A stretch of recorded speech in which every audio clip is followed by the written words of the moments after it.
Sahabat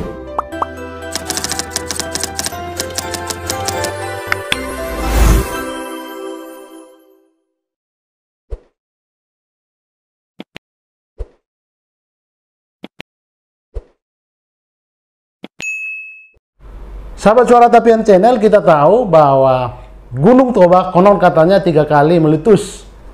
Bahkan letusannya dahsyat, yang terakhir di 74.000 tahun lalu, dan itu mengubah peradaban dunia, khususnya di sekitaran kawasan itu.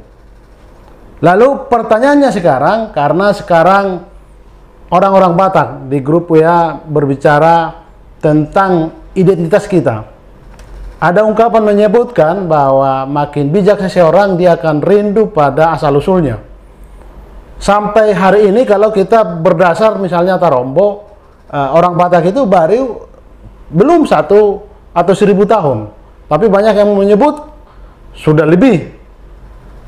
Kalau kita berdasarkan tadi fakta sejarah 75.000 tahun lalu, kapan sejarah Batak itu? Ingin saya mendengar pendapat dari Bang Edward Simanukalik.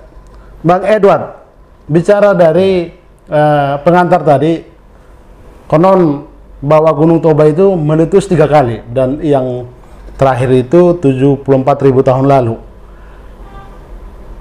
Khusus apa yang Abang ungkapkan di makalah itu, apa yang kemudian Abang temukan dari kalau Abang telusuri atau perhatikan, kemudian di mana letak kemudian nenek moyang kita bermula begitu?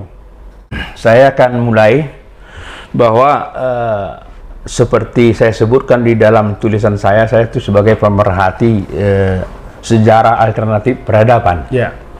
Jadi saya pakai istilah itu karena saya keluar dari yang biasa ditulis orang. Ya.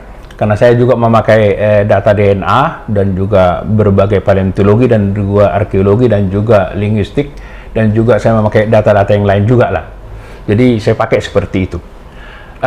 Kembali bahwa tentang Gunung Toba, ya. Bahwa Gunung Toba itu meletus 74.000 tahun lalu, dan letusan daripada Gunung Toba itu menghasilkan kawahnya itu adalah Danau Toba yang kita sekarang. Ya. Ketika Gunung Toba itu meletus, ini menurut para ahli, para pakar geologi, 74.000 tahun itu yang paling besar, dan itu bukan hanya terjadi letusan begitu saja, tetapi sampai beberapa bulan itu mengalami kegelapan dan dingin sehingga manusia tidak tahan hidup. Ya. Akibatnya hanya tinggal sekelompok kecil itu di Afrika. Ya. Di Ethiopia, dan di sekitar 70.000 sampai 60.000 tahun yang lalu, dari sanalah kemudian bermigrasi dari sekitar Ethiopia itu masuk ke Arab Saudi sekarang, semenanjung Arab, terus ke Asia Selatan, menyusuri pesisir itu, dan sampailah mereka di Sundaland, ya kan? Apa ini Sundaland? Kalau Sundaland itu adalah semenanjung Malaka sekarang, ya. Pulau Sumatera, Pulau Jawa, Bali, Kalimantan, dan pulau-pulau Bangka Belitung yang ada di sekitarnya itu waktu itu masih satu, belum terpisah. Jadi ketika sebagian sudah sampai di Sundaland, mereka sebagian langsung sampai ke Papua dan sampai ke Australia, ya. Itu sebagian. Tetapi yang paling banyak berkumpul ada di Sundaland. Makanya kemudian hari bahwa Stephen Oppenheimer di dalam Eden in the East, dia melakukan penelitian dan melakukan pemetaan genom di sana, ya. DNA yang diselenggarakan oleh Human Genome Organization. Dia akhirnya menyampaikan bahwa di sanalah awal peradaban manusia, di Sundaland. Dan kemudian saya perhatikan bahwa di Sundaland itu ada 2 DNA yang dominan, itu CRPS4A yang tadinya itu dari Asia Selatan, dan kemudian KM526. KM526 itu muncul bermutasi di Sundaland. Nah, tetapi ketika sekitar 11.000 tahun yang lalu, 11.500 tahun yang lalu, terjadilah pencairan es, ya. Dan kemudian naiklah permukaan laut, sehingga tenggelamlah sebagian Sundaland itu. Dan bagian-bagian terendahnya itu yang dimasukin oleh air, dan tinggallah Sumatera, Jawa, Kalimantan, dan Bali seperti sekarang, dan Semenanjung Malaka. Ya, jadi ketika itu tenggelam, ketika terjadi proses yang banyak letusan, banyak banjir, banyak gempa pada waktu itu, sehingga Sundaland terjadilah orang pada keluar dari Sundaland. Itu yang disebut dengan out of Sundaland. Yang pertama tadi dari Ethiopia itu out of Afrika. Jadi ini out of Sundaland. Nah,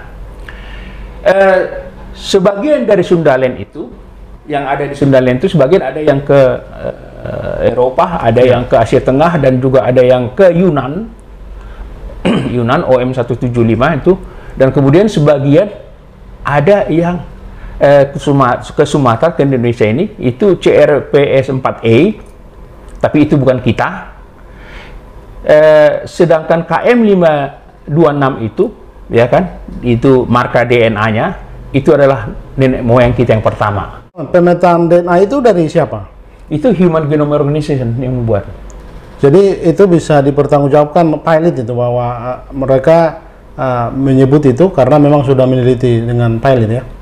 Itu sudah dilakukan pertama-tama kali. Yang dibuat pemetaannya adalah dibuat oleh Human Genome Organization yang dipimpin oleh Stephen Oppenheimer. Itu tahun 2000, tahun 96 kalau nggak salah, 97. Dan kemudian dilakukan ulang lagi di Asia Timur, Asia Tenggara, dan Asia Selatan, di Indonesia, di SNP Human Genome Organization itu dilakukan pemetaan selama 3 tahun. Jadi di setiap negara kan sudah ada lembaga-lembaga penelitian DNA. Apa yang diteliti DNA? Itu mereka ingin melakukan pemetaan. Jadi DNA marka ini dari mana ke mana? Apakah dari sana ke sini, atau sering terjadi perbedaan pendapat. Seperti dulunya dikatakan, kalau menurut Belut, bahwa teori out of Taiwan, dia mengatakan bahwa dari Cina Selatan ke Taiwan, baru menyebar ke tempat lain. Tapi setelah diadakan pemetaan yang kemarin itu, ternyata bukan. Ya, memang awalnya memang ada dari Cina Selatan ke Taiwan, tetapi yang datang ke daerah Sumatera itu tidak semuanya dari Taiwan. Ada yang dari Vietnam Utara sekarang lah. Jadi seperti itu. Jadi tiap-tiap marka DNA itu dari mana asal usulnya sudah jelas. Jadi kalau dikatakan sudah jelaskah asal usul kita, sudah jelas. Oke, kembali tadi dari pengantar abang tadi. Jadi ketika vulkanologi itu, kemudian ada gelombang manusia datang ke kawasan Sundaland itu. Ya. Jadi tadi disebutkan nenek moyang kita. Jadi asal nenek moyang kita sebenarnya dari mana? Jadi Sundaland itu berkembang peradaban itu 50.000 tahun. Makanya Stephen Oppenheimer di dalam bukunya Ide and Is sudah menulis bahwa di sana perkembangan awal peradaban dunia. Dan kemudian ketika Sundaland itu tenggelam, KM526 itu yang muncul bermutasi di Sundaland. Itu rupanya entah bagaimana jalannya sampailah ke daerah Toba. Saya sebut Danau Toba, ya, karena dari dulu saya tahunya itu Danau Toba. Oke, stop di situ, Bang. Lalu kemudian kalau kita di memori atau kisah dari turi-turian umumnya orang Batak, khususnya Toba, ini kita terbranding bahwa awal atau Cianjur mula-mula itu awal peradaban 0 orang Batak, begitu. Apa pendapat abang soal itu? Oke, saya belum mau masuk ke sana dulu, ya, baik. Karena ini belum selesai tadi. Kemudian itu saya hitung sekitar 8.500 tahun yang lalu, yang KM526 itu yang nenek moyang kita yang rambut kriwil hitam, kayak Papua. Kalau Pak Tuhari Truman mengatakan itu Papuan disebut namanya, karena ras Australo-Melanosoid. Kemudian datang dari sebelah utara Vietnam Utara, atau di sebelah Teluk Tonkin, itu di lembah Song Hong. Datang itu mereka para pendukung budaya Dongson. Itulah yang kemudian datang masuk dari pantai timur. Tapi itu yang kedua. Ya, kedua, yang pertama adalah yang hitam-hitam itu para pendukung budaya Hwabin. Ya.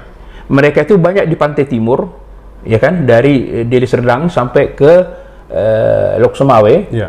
Dan timnya Pak Ketut Wiratnyana melakukan penggalian di Loyang Mandale. Di sana ditemukan jenazah pendukung Hwabin itu atau Hwabin Hian. Ya. Itu yang utuh, satu jenazah, dan itu diteliti di sana, itu carbon datingnya itu 7.400 tahun yang lalu.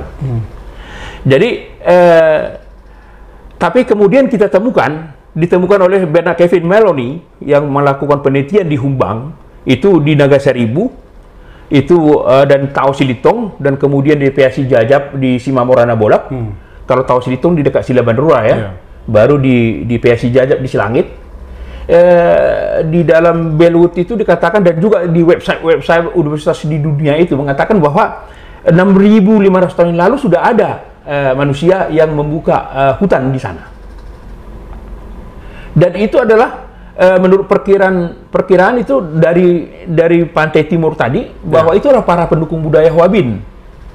Ya, mereka para penutur Austroasiatik. Ya. Jadi dengan menggunakan bahasa Austroasiatik, ini ras Mongoloid lah ini, tapi yang hitam dan keriting. Ya.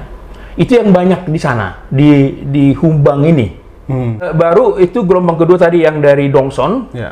Dan ini yang paling dominan memang sekitar 57%. Ya. Tapi kalau yang dari apa ini sekitar 13%. Ya. Yang dari Vietnam Selatan sampai ke Kamboja.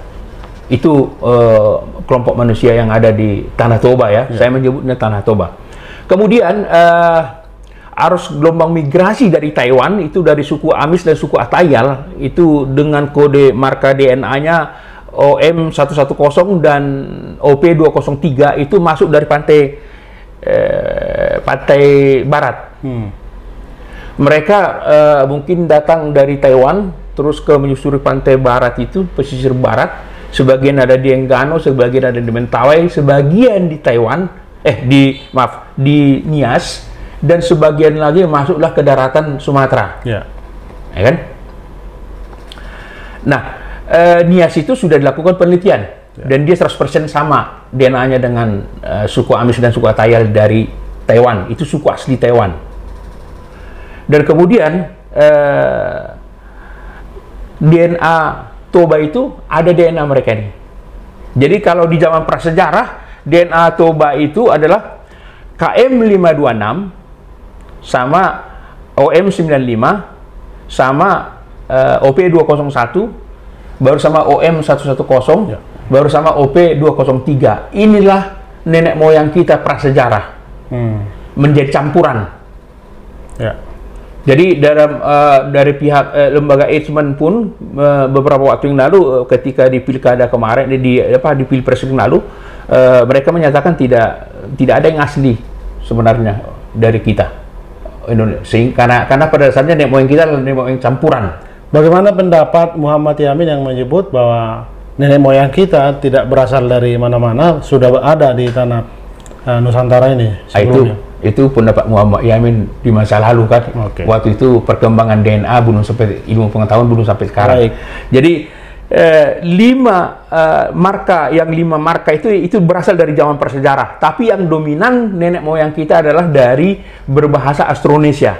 Yang pertama tadi Papuan, kelompok kedua adalah tadi penutur Austroasiatik, kelompok ketiga adalah penutur bahasa Austronesia. Itu yang dari Vietnam Utara dan juga yang dari Taiwan. Jadi bahasa kita adalah bahasa Austronesia. Yang mereka kalau saya cari pentarikannya, kalau yang dari Taiwan itu 5.000 tahun yang lalu, dan kalau yang dari apa ini saya pentarikan disampaikan oleh Bapak Hari Tiruman dari lembaga mereka itu 4.000 tahun yang lalu, 4.000 sampai 4.200 tahun yang lalu datangnya ke Sumatera. Lalu saya ulangi lagi pertanyaan saya. Lalu bagaimana mitologi yang tersimpan dalam memori Batak bahwa Cianjur mula-mula itu titik nol peradaban Batak begitu? Begini, bahwa Tanah Toba itu Samosir Toba Holbung, Silindung dan Toba Humbang, ya. Ya kan? Bahwa kawasan itu sudah banyak orang sejak dari ribuan tahun yang lalu. Bahkan tadi sudah saya disampaikan seperti Benak Kavin Meloni tadi, bahwa berdasarkan penelitian paleontologi bahwa di situ sudah ada 6.500 tahun yang lalu. Ya kan? Pasca vulkanologi itu ya, jauh setelah itu ya. Ya. Baru kemudian datang lagi yang dari Vietnam tadi, yang dari Dongson, penganut budaya Dongson, yang rumahnya yang melengkung dan berbagai termasuk bahwa ulos tadi itu ribuan tahun yang lalu pendukung budaya Dongson itu penutur bahasa Austronesia. Kemudian dari Taiwan itu 5.000 tahun yang lalu. Jadi sekitar 4.000 tahun yang lalu sudah banyak orang di Tanah Toba.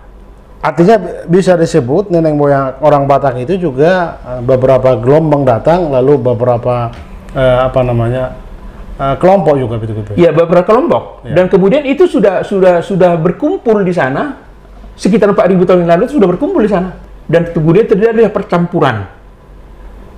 Dan apa yang membuat mitologi itu menjadi tidak bisa hilang dari memori orang Batak begitu? Kemudian muncullah DNA kita itu ada 2,7% itu dari India, itu India Barat. Ya, Indianya India Barat. Sebagian Karo itu India.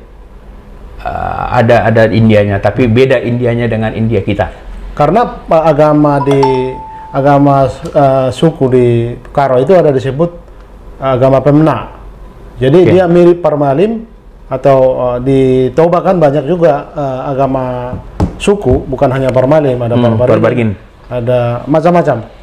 Tapi di Karo kan ada Pemna yang hampir mirip dengan Hindu. Ya, mereka memang ada dari India, tapi dengan marka DNA mereka agak berbeda dengan yang datang ke Toba. Yang datang ke Toba adalah RM124, yang datang ke sana RM137. Jadi berbeda kelompoknya. Jadi yang datang di kita ini sepertinya kelihatan dari Barus datangnya, mereka datang dari India Barat, ya kan? Nah, di dalam sebuah buku, saya sudah lupa namanya, di dalam makalah saya disebutkan bahwa ada seorang Amerika menulis tentang terjadinya itu ada orang India yang datang dan kemudian mereka bekerja sama untuk menjadi semacam konsultan. Mereka bekerja sama kemudian menata irigasi dan pertanian di daerah Toba. Karena orang Toba itu adalah orang yang punya budaya hidup di lembah. Ya, lembah-lembah. Karena memang Songhong itu mereka di kampungnya sana yang 57% tadi itu di kampungnya sana memang dari lembah. Jadi keterampilan mereka adalah bertani sawah dan beternak. Sedangkan yang OM 119 yang merupakan nenek moyang dari orang Karomanya itu dari gunung. Jadi mereka lebih di gunung. Kalau seperti orang-orang Taiwan itu memang ada di kaki-kaki bukit. Makanya orang-orang Pak itu di kaki-kaki bukit. Di Humbang Hasundutan itu ada satu kecamatan Bakara misalnya, itu lembah. Ya. Dan memang itu lembah-lembah kok. Kalau di Rural Silindung itu kan lembah. Toba itu khusus, itu memang hidup di lembah, bertani sawah. Keterampilan kita adalah sawah, ya kan? Nah, kemudian datang India itu, ditatalah irigasi ini, dibuatlah Huta Horja Bius, ya, dengan mereka lah terjadi Huta Horja dan Bius. Nah kan, kemudian ketika Hod yang menguasai huta itu kan marga. Ya. Dapat kita bayangkan bahwa pada waktu itulah muncul marga kan. Jadi setelah banyak orang baru muncul marga. Ya. Jadi kita jangan membaca Tarombo itu seperti membaca Alkitab. Tarombo kita itu bukan Alkitab, tapi Alkitab adalah Alkitab, memang disuruh membaca seperti itu. Ya. Nah kan, nah kemudian disusunlah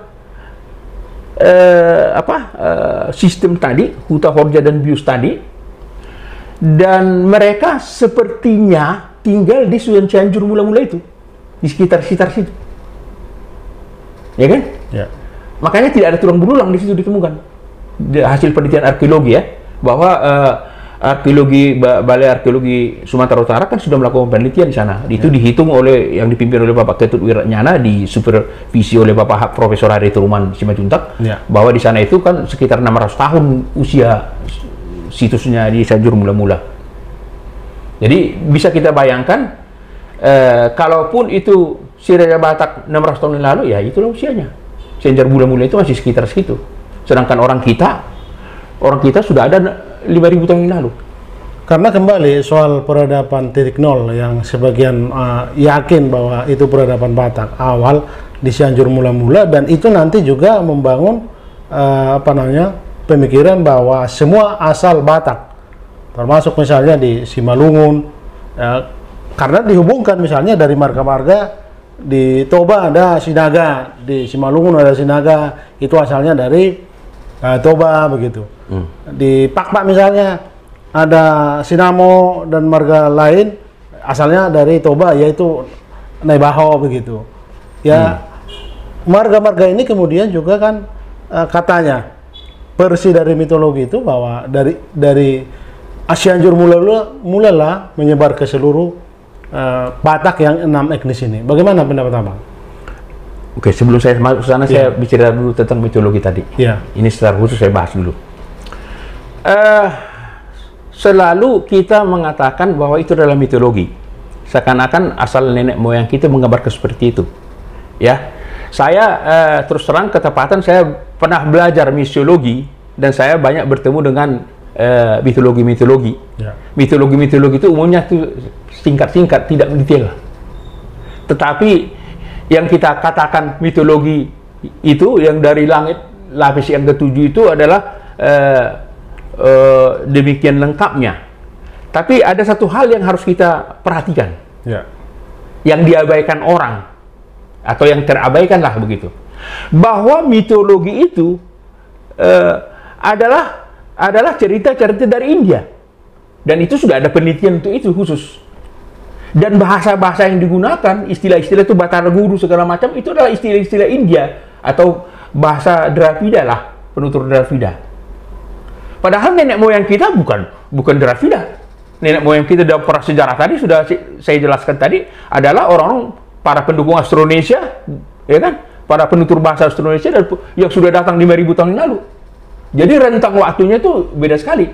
Yang pasti bahwa kita secara dominan, walaupun ada campur dengan Austroasiatik tadi, secara dominan kita adalah pendukung, kita penutur bahasa Austronesia. Sedangkan mitologi itu adalah mitologi berbahasa India, Sanskerta atau Dravida lah kita sebut, rumpun bahasa Dravida. Beda. Lalu bagaimana misalnya membantah seperti yang saya tadi contohkan? Misalnya marga purba di Humbang itu punya hubungan dengan purba yang di Simalungun begitu. Nah, soal itu oke lah. Nanti saya jadi agak terlalu panjang nanti meneliti ke sana ya. Tapi nanti akan saya jelaskan dulu secara global. Tetapi mana tahu ada yang keberatan, kok sok lebih tahu kau daripada kami. Bisa saja. Tapi yang saya bilang begini, bahwa saya hanya sebutkan tadi Toba. Itulah nenek moyang Toba. Jadi Simalungun, Karo, Pakpak, Mandailing berbeda nenek moyangnya. Berbeda. Yang sudah dilakukan penelitian adalah Toba dan Karo. DNA-nya beda-beda kok. Karo dengan Toba. Jadi bagaimana? Ini jadi menakutkan juga nih pertanyaannya. Kemudian berarti mereka bukan Batak, benar? Loh, saya tidak tahu mau kita masuk apa. Mereka menyebut diri mereka Karo dari zaman dulu. Mereka Karo. Saya dari dulu Toba. Ada masalah apa di situ? Tapi negara ini membranding atau menyebut kita ini kan etnis Batak. Batak itu terdiri 6 etnis begitu. Begitu, itu dulu. Sekarang seperti Mandailing tidak masuk lagi. Masa sih? Di dalam sensus penduduk tahun 2020. Masa Bang? Iya. Suku Mandailing. Itu bukan segelintir saja orang yang... Tidak ada segelintir atau kita mengsegelintirkan orang. Ya, kita dengar misalnya banyak orang Pak misalnya menyebut kami bukan Batak, tetapi banyak orang Pak juga yang marah kalau tidak disebut mereka orang Batak begitu. Nah, begini. Oke, saya tidak sampaikan ke di apa itu, tapi saya ingin sampaikan tadi bahwa 5.000 tahun yang lalu atau 4.000 tahun yang lalu sudah banyak orang di negeri Toba. Saya pakai istilah negeri Toba atau Toba Nasai. Sudah banyak, dan itu menjadi campuran, bercampur mereka.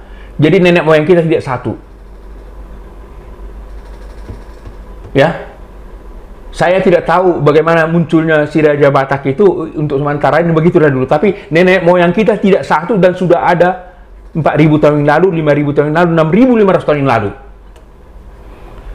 Dengan pernyataan abang itu, bukankah ini merenggangkan kita, malah kita makin mengeruncing? Jangan-jangan kita sedang merenggang mungkin dengan itu. Lalu solusinya apa menurut abang? Karena ya solusinya kita kembali Indonesia, saudara sebangsa dan setanah air. Kan kalau kita bayangkan begini bang, Aceh itu sudah mungkin berbagai suku mereka, tapi kan disebut Aceh gitu. Di sebelah kita juga ada Melayu begitu. Di sebelah kita juga ada Minang. Mereka satu. Mungkin berbagai etnis juga, tapi kita kan sudah dipolakan bahwa satu kawasan kita itu kawasan Batak begitu. Jadi menurut abang Batak itu tidak ada sebenarnya? Saya tidak katakan langsung seperti itu dulu ya, tapi saya mau katakan yang lain, nanti orang-orang pada keberatan. Tapi yang jelas begini, seperti Nias, dibilanglah itu keturunan Raja Asia-Asi. Nias itu datang dari Taiwan dan 100% DNA-nya sama dengan Taiwan. Dan mereka sudah ada 5.000 tahun yang lalu di sana. Sekarang kita boleh menarik kesimpulan secara tidak langsung, apakah mereka keturunan dari Raja Asia atau memang mereka dari Taiwan. Oke. Kita bisa saja suka mengklaim ini itu dan lain segala macam. Kok kita yang keberatan, orang nggak mau? Aneh kan? Nah, kemudian terjadilah, dibuatlah penelitian yang terbaru. Itu yang saya bilang dari tahun 2009 sampai tahun 2012. Itu SNP Genome Organization yang membuat pemetaan di Asia Timur, Asia Tenggara dan Asia Selatan, ya kan? Bahwa akhirnya di sana jelaslah semua dari mana asal usul semuanya, ya kan? Baik, dan kemudian bahwa disimpulkan di dalam penelitian itu bahwa perbedaan bahasa merupakan gambaran dari perbedaan DNA. Oke. Karena bahasa ibu adalah bahasa anak kan. Ya. Nah, bahasa Pak, bahasa Karo, bahasa Simalungun, bahasa Mandailing, bahasa Toba itu berbeda-beda. Ya. Itu menunjukkan bahwa DNA kita berbeda. Begini bang, barangkali kita bukan berdebat kusir di sini, tapi diskusi. Saya di puluhan tahun lalu pernah menulis dan menjadi kecil lah, mengangkat kembali Jong atau Sumpah Pemuda, Jong Batak itu. Saya menemukan bahwa Jong Batak itu tidak ujuk-ujuk berdiri. Itu adalah awalnya Jong Sumatera Bon. Lalu mereka nanti buat Jong Batak Bon. Ini kan sebenarnya karena perasaan satu etnis. Justru orang-orang Mandailing yang merasa mereka menganggap dirinya Batak, itu pernyataan dari Sanusi Pane. Saya temukan itu kata-kata dia. Jadi narasi kalimat dari Sanusi Pane seperti ini. Kita punya aksara budaya Batak yang kuat, kenapa itu kita tidak berani kembangkan begitu? Saya kira berlawanan tadi dengan abang sebut bahwa Mandailing sejak dulu menyebut dirinya tidak Batak gitu. Padahal di tokoh-tokoh Mandailing juga menyebut mereka Batak. Kalau soal Mandailing, saya pikir dari dulu sudah terjadi perdebatan. Ya, jadi yang kemarin itu sekitar tahun 2018-19 yang lalu itu kan itu perdebatan ulang saja. Dan mereka bikin pernyataan kan. Jadi bukan orang. Semua raja-raja yang di sana sama tuan-tuan yang ada di sana itu sudah bikin pernyataan, bikin petisi kepada Presiden Jokowi bahwa mereka bukan Batak. Ya. Dan kemudian di dalam sensus penduduk tahun 2020 mereka menjadi suku Mandailing. Ya, itu kita harus lapang dada untuk itu. Saya bicara bukan soal perdebatan yang saya mau perhatikan, tapi yang saya mau apakan yang secara data ilmiah ya, bahwa di kampung-kampung di Mandailing itu rata-rata itu hasil penggalian arkeologi itu banyak candi-candi, hampir tiap kampung itu candi, ada candi, dan itu dari abad ke-9. Sedangkan Cianjur Muda masih abad kan masih 1000 abad ke berapa dah itu? Abad ke-15 atau abad ke-14. Di sana dari abad ke-9, bagaimana itu? Ya kan? Apa punya siapa itu? Itu Mandailing itu di Madinah sekarang. Itu ya, kita akui banyak hal yang harus kita gali lagi, khususnya sejarah Batak ya. Nah, saya sebut lagi sejarah Batak karena abang tadi terkesan kelihatannya tidak menyebut lagi bahwa sub etnis tadi tidak lagi bagian Batak sebenarnya ya. Dasar abang tadi kalau saya tangkap. Iya, jadi begitu. Jadi yang saya data yang saya peroleh, mereka bukan lagi masuk dalam kelompok itu, kelompok sub etnik Batak katanya. Yang selama ini kita sebut Batak itu kan Toba, Batak Karo, Batak Simalungun, Batak Pakpak, Batak Mandailing, tapi kemudian hari muncul jadi ada sama Kola, jadi Batak Kola kan gitu. Ya.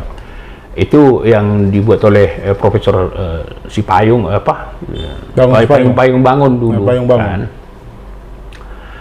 Itu kan yang di dalam literatur kita bukan seperti itu. Tetapi saya sendiri, kalau saya muncul dari saya sendiri di dalam tulisan saya. Kami orang Sidikalang. Kalau kami mau ke Siborong-Borong, kampung kakek saya itu di Sibutar, Siborong-Borong. Kalau kami sampai sekarang mengatakan mereka itu Pertoba. Jadi Toba yang saya masukkan bukan hanya di Berge Persia Logoboti. Berge Persia Logoboti itu di dalam pemahaman kami dulu adalah itu Toba Holbung. Tetapi Samosir juga Toba Samosir, Toba Hubang gitu. Ya. Nah, walaupun memang zaman dulu khusus Silindung itu agak menolak di Toba. Di dalam penelitian yang dilakukan oleh Profesor Uli Kosok juga bahwa di dalam data-data dokumen-dokumen BRMG bahwa memang pada waktu itu memang Toba. Cuman orang Silindung agak menolak.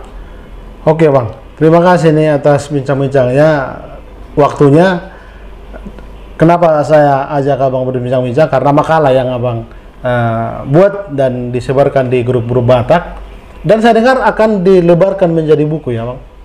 Iya, saya akan menuliskan itu buku dan bentuk buku karena di dalam tulisan itu kan hanya 34 halaman, hanya lurusnya aja. Tapi kalau satu persatu pendalamannya kan nggak bisa saya masukkan lagi di sana. Nah, kalau sudah saya masukkan semuanya itu kan bisa sampai 300 halaman. Dan sedang dikerjakan Bang? Iya, mulai dikerjakan. Kemudian itu pun dalam bentuk yang ilmiahnya, tapi saya rencanakan sampai dalam bentuk populer. Oke. Tapi yang ilmiah dulu, baru yang populernya berikutnya. Karena nanti saya yang populernya dulu dihantam saya, nanti digugat, nanti di debat. Ya, saya sudah punya ini. Siap-siap Abang jadi kontroversi pikiran gagasan penulisan buku ini ya. Ya, tapi saya kan tentu bicara dengan data. Seperti yang saya kemukakan tadi, di situ kan data-datanya saya paparkan semuanya.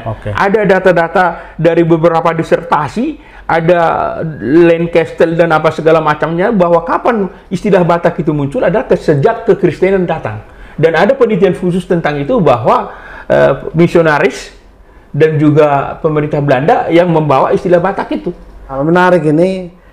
Seorang yang mengaku Toba, lahir di Dairi. Bukan, saya lahir di Sawalunto, Sumatera Barat. Oh, Sumatera Barat, justru ya, luar biasa. Dan besar di Dairi ya? Dairi. Oke. Bang, mungkin satu lagi pertanyaan saya. Apa yang mendasari membuat Abang begitu sangat tertarik dengan peradaban Batak ini, banyak menulis tentang ini? Saya dengar juga punya blog ya, blog Sopo Panisiuan. Sopo Panisiuan. Panisiuan itu. Apa yang membuat abang mungkin latar belakang pendidikan juga bisa cerita bang? Yang membuat saya memang yang pertama sekali adalah saya ini dari mana? Saya ini siapa? Oh itu pertanyaannya kemudian. Ya kan pengenalan diri kan. Oke. Semenjak saya semakin usia saya semakin lanjut, saya makin siapa? Saya ini dari mana? Siapa saya ini? Makin bijak seseorang makin mempertanyakan asal usulnya. Iya kan gitu. Ya saya makanya sampai saya tarik sampai pakai DNA sampai di mana. Oh akhirnya saya udah ketemu dan saya rasanya ya sudah puas. Puas gitu. sekarang ya. Yang kedua, saya dulu tahun 2011 itu menjadi host daripada forum komunikasi Batak di grup-grup di Facebook, dan itu pada waktu itu cukup besar. Dan di situ terjadi perdebatan antara ada dari Pak dan juga dari Toba. Pada waktu itu saya masih jadi orang Batak, ya kan? Menyebut dirinya orang Batak. Tapi sebenarnya nggak Batak-Batak betul, enggak. Tapi saya makanya saya tidak pernah terlalu menolak. Tapi saya terima dulu karena memang buku-buku yang saya baca adalah seperti itu. Batak Toba kan begitu. Akhirnya saya ikuti dulu. Nah. Terjadi perdebatan dari Karo pun juga begini. Saya makin mengerti, oh ternyata dulu orang Karo bilang begini, orang Pak bilang begini, oh orang Sumbawa begini. Oh saya mulai mengerti. Nah, tapi belum jelas semuanya buat saya pada waktu itu kan. Tapi sepertinya udah mulai dalam bentuk-bentuk masih terpotong-potong begitu.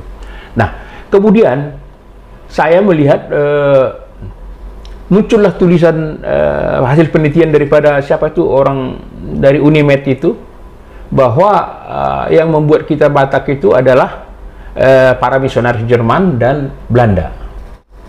Pada waktu itu saya tidak bisa menolak itu data. Tapi bagaimana ini? Akhirnya saya mulailah mencari sampai ke DNA tadi. Sampai ke DNA itu saya mencari dan sampai saya temukan, oh begini sebenarnya. Bagaimana bang menghafal itu tadi DNA apa namanya? Ya karena sudah terbiasa, itu seperti punya Karo ya, CRPS4A, ya kan, itu satu. OM95, yang ketiga OM119. Kalau Toba DNA-nya? Satu lagi, RM137 itulah Karo ya. Kalau Toba KM526, baru yang kedua ini Papua ya. Kalau Papuan gitulah. Jadi saya bukan dari Papua datangnya, bukan, tapi seperti Papua. OM95 itu penutur austroasiatik, itu yang hitam dan keriting. Jadi berapa DNA? Baru OP201 itu dari Dongson, Pian Utara, itu penutur Austronesia. Baru OM110 itu dari Taiwan, itu penutur Austronesia juga. OP203 itu penutur dari Taiwan juga. Udah 5 kan? Jadi 5 DNA. Itu dari prasejarah, di zaman prasejarah. Tapi kemudian itu Toba. Ya, 5 dulu, tapi itu dari prasejarah. Tapi kemudian sekitar 600 tahun lalu datanglah orang India dan bekerja sama dan terjadi percampuran, jadi adalah DNA mereka 2,7. Itu RM124. Menarik Bang, karena itu Abang menyebut itu data dan hasil penelitian DNA itu ya. Mungkin perspektif apa yang membuat Abang berani mengatakan ini, atau latar tadi misalnya pendidikan, mungkin karena punya dasar jejak menjelaskan ini, Abang latar belakang pendidikannya apa? Bisa cerita? saya kalau dikatakan pendidikan saya sepertinya kurang begitu ini loh ya. Tapi saya kurang begitu, karena kita bukan tanya gelarnya Bang, tapi paling tidak latar untuk punya pola pikir, perspektif membangun narasi makalah ini kan tentu ada dasar dari, mungkin Abang memang dari teologi ya? Ya ada juga dari teologi ya. Ya kan? Ya, saya ada juga. Tapi dari memang STT mana Bang? Bisa sebut? Aduh nanti, nanti sana orang sana suka keberatan. Baik. Soalnya orang ini kontroversial nih katanya. Jadi sedikit lagi, ada tadi yang agak gantung sedikit ya. Soalnya di sana ada marga ini kan. Itu belum terjawab. Saya harus jawab sedikit, tapi saya tidak jawab final ya. Begini, bahwa di Indonesia maupun di luar negeri sudah banyak lembaga-lembaga penelitian untuk DNA. Kalau kita ingin tahu apakah memang itu DNA dari mana, ya silakan ada tes DNA dengan $99 sekarang sudah bisa teliti dari mana. Jadi ya ngapain kita susah-susah pakai DNA aja selesai. Tapi bukankah kita akan menjadi gaduh kalau kita selesaikan semua lewat DNA, Bang? Karena misalnya seperti Purba tadi, Humbang dengan Purba di Simalungun, mereka satu sehati, ada cara besar mereka sehati begitu. Ya, saya tidak mau bilang mau gaduh. Tadi kalau ada di antara mereka yang pengen tahu kan gitu kan, sering pertanyaan, siapa ini katakan, ya silakan tes DNA. Oke. Ya kan, saya kasih solusinya. Saya tidak menyimpulkan gitu loh ya. Baik. Tapi silakan tes DNA sendiri. Jadi bagaimana nanti kesimpulannya, itulah. Oke. Terima kasih Bang Edward Simanukalik sudah memberi waktu untuk Suara Tapian berbincang-bincang. Sahabat Suara Tapian, begitulah bincang-bincang kami, sahabat pendengar penonton, yang menyimpulkan inti dari perbincangan kami. Kami tidak ingin menjadi sesuatu hal yang dipermasalahkan, tetapi bagaimanapun hal ini menarik kita bicarakan. Terima kasih.